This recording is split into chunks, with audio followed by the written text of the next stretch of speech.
俾你影嘅嘢嚇死。邊個會搞埋呢啲嘢啊？個人一定知道你中意睇。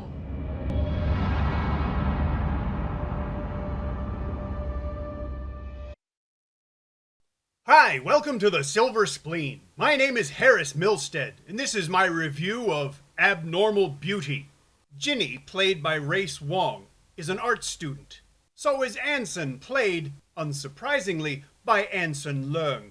He likes Ginny, but so does Jas. Jas, perhaps a little surprisingly, is a woman. Unsurprisingly, Jas doesn't like Anson. Jas is played by Rosanne Wong, Wong's sister. Now that is surprising, but their relationship never really goes there, which is, really, not surprising. I think it might be illegal. Hey, I'm not spoiling, I'm saving you from watching this movie with unrealistic expectations in one hand. You get the idea. Ginny has her artistic inspiration ignited one day by the aftermath of a car accident. The accident features a cameo by Ekin Cheng, and the scene is a reference to Leave Me Alone, another 2004 Pang-directed film, but that was Danny Pang, not that it matters. Anson Leung looks like Ekin Cheng's stunt double anyway, so it was easy to be confused. Ginny starts to become more and more confused, if by confused you mean psychotic. She develops an unhealthy appetite for the aesthetics of death and may be losing touch with reality. I know how she feels. Only in a movie does a woman catch someone filming her through the window and then invite him inside to talk. I got probation, court-mandated counseling, and a restraining order, but never mind that. Only in movies can you start screaming recreationally at a public housing estate and nobody yells back, "Sao Sang Ba Pa!" Abnormal Beauty isn't predictable as much as it's dishearteningly unsurprising.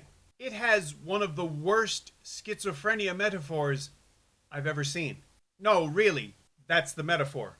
But hey, just because you're batshit loony doesn't mean your skin can't look great. To be fair, a couple of moments in Abnormal Beauty are sincerely transgressive and surprising and interesting. There were some risks taken, and one of them is pretty serious. Part of the film could arguably be considered child pornography. It made me uncomfortable to watch it, and I'm me. Now, this subtitle might make you think that there's a serial murder of prostitutes, but I assure you that's not the case. Though I would like to kill whoever kept putting all those extra quotation marks in the subtitles. There's no sex in this movie. Don't listen to her. It's not what you think. There's no gay sex either, I assure you. Those two subtitles are not sequential. There is something sexual in the film, though. One scene gave me significant pause when I was watching the DVD. But is she touching herself? But the rest of the movie is uninspired, cookie cutter, by the numbers. This is what happens in this kind of movie, so we'll do this. An intrusive soundtrack and lots of special visual effects like stuttering seem generic instead of organic. The revelation or discovery of Ginny's obsession with photographing death is contrived and overblown and obvious. And throw in lots of Ringu face. The ending of the movie was interesting, but then after that, the movie's final revelation, it's delivered in a van with the words "no shit" written on the side of it in letters 3 feet high. And it just ruined the thing I'd seen just before it. Like a lot of movies, the stretches of reality in Abnormal Beauty were sometimes just too far.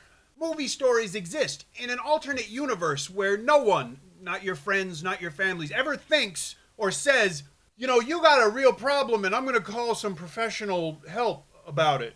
They never do that. Only in movies can you clean oil paint with water. But let's face it, slow motion shots of water cascading off of women as they bathe is a lot more cinematically saleable than some loopy dingbat with a rag and a can of paint thinner. Only in movies would you be able to say, J.C. Chan has really great tits. I think it's fairly obvious that I didn't enjoy this movie, and I kept wanting to think it was me, and I don't. But if you want to watch this movie, be fair, pay for the privilege. In the description there's a link where you could buy this on DVD. It's not expensive, for a good reason. If you enjoyed this review, please let me know. If you didn't enjoy the review, let me know. If you enjoy the channel, please subscribe. Thank you for watching.